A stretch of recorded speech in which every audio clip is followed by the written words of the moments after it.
Vote નાખવા જયા કે નહીં? વોટ હવે એવું ઓબ્ઝર્વર નિરીક્ષક તરીકે ફરું છું. ઓબ્ઝર્વર તરીકે? હા, ઓબ્ઝર્વર નિરીક્ષક તરીકે. નિરીક્ષક તરીકે હા. કઈ પાર્ટીના? કોંગ્રેસ પાર્ટી. કોંગ્રેસ હા, પાર્ટી. બદલાવ. બદલાવ હા. એટલે ઇન્ડિયા ગઠબંધન. હા, ઇન્ડિયા ગઠબંધનમાં છીએ અમે. શું લાગે છે?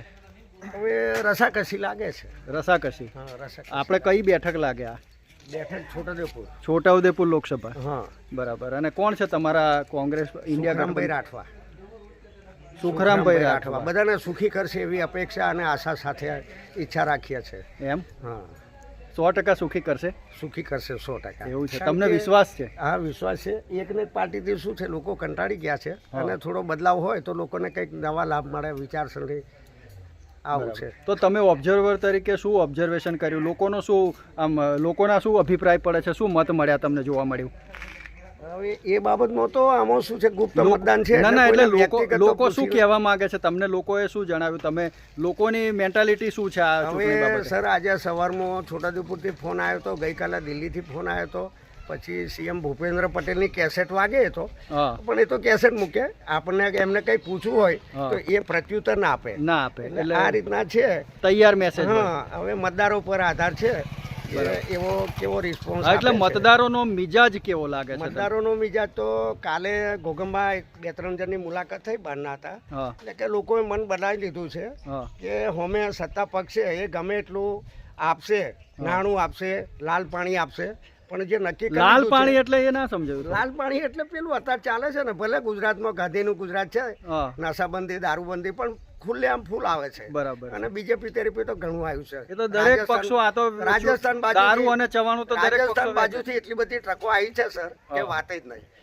બરાબર. અરે કોંગ્રેસની આવતી હોય તો અટકાઈ દે. અને આમાં તો શું છે કે સત્તા પક્ષ એમનું બધું તંત્ર છે એટલે એક તરફી આમ ચાલે છે, પણ લોકોએ મન બનાવી લીધું છે કે હવે બદલાવ લાવવો છે. તમે ઘણા બધા ઓબ્ઝર્વર અને નિરીક્ષકો જોયા હશે, પણ લોકસભા બેઠક છોટાઉદેપુર માટે ઇન્ડિયા ગઠબંધનના અને મૂળ કોંગ્રેસી વિચારધારાને વળેલા આપણું શું નામ છે? સનાભાઈ સનાભાઈ સોલંકી. સનાભાઈ બી સનાભાઈ બી સોલંકી કણબીપાલી ગામના છે હા. અને સાયકલ લઈને ફરે હા, છે. સાયકલ લઈને. બધા મોટા મોટા ઓબ્ઝર્વરો અને એમાં- નિરીક્ષકો એ એમાં- મોટી મોટી ફોર વ્હીલ લઈને ફરતા હશે, પણ સાયકલ ઉપર ફરતા આ ઓબ્ઝર્વર એ એમાં- ખાસ આકર્ષણનું કેન્દ્ર એમાં બન્યા છે. સર આ દેશમાં બીજેપી, હા. ખાસ કરીને ગુજરાતમાં આપણા પીએમ અને ગૃહમંત્રી ગુજરાતના છે, પણ જ્યારથી બીજેપીનું આવ્યું શાસન ત્યારથી કોઈ પણ માણસ સાયકલ વાળો હોય ને બીજેપીમાં જાય એને ફોર વ્હીલ ગાડી 1 મહિનામાં આવી જાય.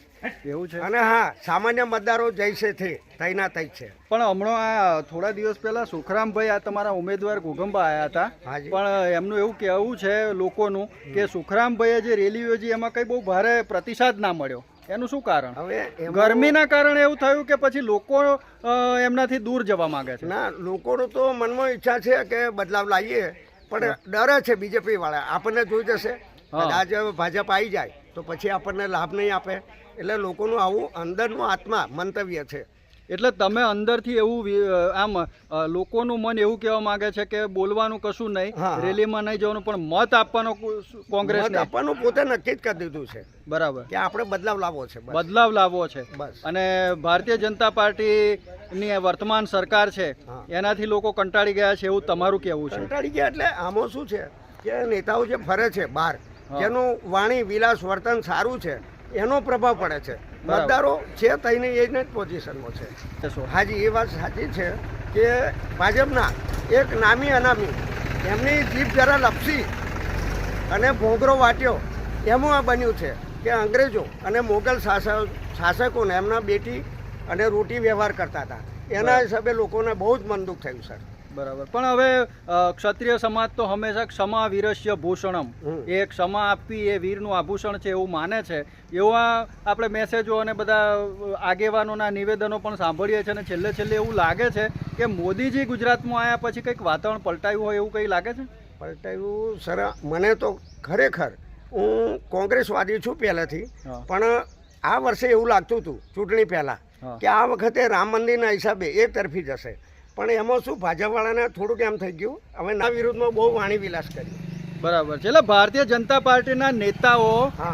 વાણી વિલાસ ઘણી વખત કરી બેસે છે અને એના પરિણામ પણ ભોગવવી જ રહ્યા છે. હા. અને રૂપાલા સાહેબ એનું તાજું ઉદાહરણ છે. રામ મંદિર બનાવ્યું, હા. તો રામ મંદિર બનવાથી તમને કેવી લાગણી અનુભવો છો? રામ મંદિર બનાવ્યું બરાબર છે, પણ લોકસભાની ચૂંટણી માટે વહેલું ઉદ્ઘાટન કર્યું. એટલે એમાં ભારતના તમામ મંદિરો મોટા મોટા એટલે સાધુ મહંતો એમને મનદુખ થયેલું છે. ચાલો મૂળ મુદ્દા ઉપર આવીએ કે લોકસભા એક જ સેકન્ડ, હમણાં કોક પટેલ મિનિસ્ટર છે ગુજરાતના, એમણે એવું કહ્યું કોળી સમાજનો બહુ જ આક્રોશ છે. બરાબર, એટલે વાણી વિલાસ તો નેતાઓ કરી રહ્યા છે અને સત્તા પક્ષને થોડું ઘમંડ પણ છે એવું લોકોના મંતવ્યો પણ છે. તમારી વાત સાથે હું સહમત છું, પણ અત્યારે છોટાઉદેપુર લોકસભાની અંદર તમારું ગણિત શું કહી રહ્યું છે? તમે એક ઓબ્ઝર્વર તરીકે શું આમ તમારી નજરે ચડ્યું છે અને મતદારો કોના તરફી જોક વધારે લાગી રહ્યો છે, સુખરામભાઈ રાઠવા કે ભારતીય જનતા પાર્ટીના જસુભાઈ રાઠવા? હવે સાહેબ, અમે ઘોગંબા વિસ્તારનું કહી શકીએ એનું શું વાતાવરણ છે, પણ કાલે મને ઘોગંબા બજારમાં એક ભાઈ પાવી જેતપુર બાજુના મળ્યા હતા, જે સુખરામભાઈ રાઠવાના વિસ્તારના છોટાઉદેપુર લોકસભાના. એમનું એવું કહેવું હતું કે કીધું તમારે કેવું છે, તો કે અમને સુખી ડેમ અને જે ડુબાવ જમીન ગઈ એમને અમને વિસ્થાપિતો તરીકે જમીન આપી છે, એટલે અમે તો સુખરામભાઈ બાજુ જ છીએ એમ. બરાબર છે, પણ આ આપણા બેકગ્રાઉન્ડની અંદર જ જો જોઈએ ને તો પેલી બાજુ પેલા ભાઈ કમળની થેલી લઈને બેઠા છે. હવે એક ભાજપના કાર્યકર છે કે શું છે ખબર નહીં, પણ વધારે પડતું દેખાવો તો આ ભાજપનો થઈ રહ્યો છે. એ ભાઈનું બરાબર છે, એ ભાઈ છે એ વર્ષોથી કાર્યકર છે ભાજપના. એ કઈ બાજુ છે હવે મારે ના કેવું છે, મતદારો કોઈને મિજાજ કાઢવા દેતા નથી. અમારી બાજુ પણ હતા પહેલા 5 વર્ષ પહેલો, બરાબર, અને પણ છતાંય કોઈનું બાઇક પડ્યું હોય અને કમરની દંડી હોય તો પણ ફેરવે. એટલે બધા જોડે રિલેશન સંબંધ સારા રાખે એમ. આપનું નામ શું છે? મારું ભાઈ સનાભાઈ ભારતસિંહ સોલંકી. આપની ઉંમર કેટલી થઈ? મારી ઉંમર 72 વર્ષ. અને મતદાન કરવું એ આપણી પવિત્ર ફરજ છે, અને તમે મતદાન કરી આવ્યા? હા, હવે જવાનો છું. બરાબર છે, હવે જવાનો છું. તમારી સાથે વાતચીત કરીને ખૂબ જ આનંદ થયો. અને તમને પણ લોકશાહીના આ મહાપર્વની ખૂબ ખૂબ શુભેચ્છાઓ. હાજી, આપે આ મારું ઇન્ટરવ્યુ લીધું એ બદલ તમને ધન્યવાદ. તમારી ચેનલ મીડિયાને પણ ધન્યવાદ આપું છું.